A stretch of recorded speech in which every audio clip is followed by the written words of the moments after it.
Hi అండి. ఈరోజు మా అమ్మ చేసి పెట్టే గసగసాల కర్రీ అయితే ట్రై చేసి చూపిస్తానండి. ఇది ఎప్పుడో తిన్నాను కానీ నాకు ఆ టేస్ట్ మాత్రం అలానే గుర్తుండిపోయిందనమాట. నేను మెచ్యూర్ అయినప్పుడైతే మా అమ్మగారు నాకు చేసి పెట్టిన కర్రీ అండి. ఇది ఒంటికైతే చాలా చలవ చేస్తుందంట. చాలా హెల్దీ కూడా అంట. అందుకని అయితే మా అమ్మగారు నాకు చేసి పెట్టేవారనమాట. ఈరోజైతే ఆ కర్రీ ఎందుకో తినాలనిపించి అయితే వండుకుంటున్నాను. ఆల్రెడీ మార్నింగ్ అయితే పప్పు తోటకూర కర్రీ అయితే చేశాను.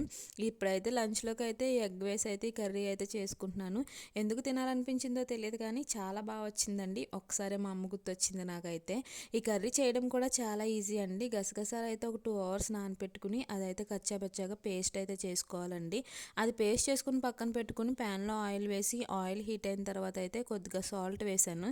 సాల్ట్ వేసి అయితే ఎగ్ ఫ్రై చేసుకుంటే అంటుక్కోకుండా ఉంటుందన్నమాట. ఎగ్ అనేది పేలిపోకుండా ప్యాన్కి అతుక్కోకుండా ఉంటుంది. అలా ట్రై చేయండి. నేను కూడా యూట్యూబ్లో చూసే ట్రై చేశాను.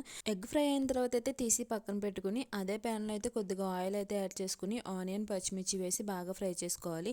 ఆనియన్ పచ్చిమిర్చి బాగా ఫ్రై అయిన తర్వాత అయితే కొద్దిగా పసుపు వేసుకోవాలి. ఇందులో మెయిన్గా వచ్చేసండి వెల్లుల్లిపాయలు ఎంత ఎక్కువ వేసుకుంటే అంత బాగుంటుందన్నమాట. పొట్టు తీసి అయితే వెల్లుల్లిపాయలు అయితే వేసాను ఒక హాఫ్ కప్ వరకును. అవి కూడా బాగా ఫ్రై అయిన తర్వాత అయితే మనకు సరిపడా పసుపు కారం అయితే వేసుకుని ముందుగా మనం పేస్ట్ చేసి పెట్టుకున్నాం కదా గసగసాలు, ఆ గసగసాలు కూడా వేసేసి అందులోనే కొద్దిగా వాటర్ వేసి ఎగ్ కూడా వేసి బాగా ఫ్రై చేసుకోవాలండి. మూత పెట్టి అప్పుడప్పుడు ఫ్రై చేసుకుంటూ ఉండాలి, లేదంటే అడుగంటేస్తుంది కర్రీ త్వరగాని. లాస్ట్లో అయితే కొత్తిమీర అయితే వేసుకుని దింపేసుకోవడమే. చాలా బాగుంటుందండి. మీరు కూడా ట్రై చేయండి. మీలో ఎంతమందికి కర్రీ తెలుసు అని అయితే కామెంట్ చేయండి. నా వీడియో నచ్చిందా? లైక్ చేయండి, షేర్ చేయండి, సబ్స్క్రైబ్ చేయండి. Thanks for watching. Do subscribe.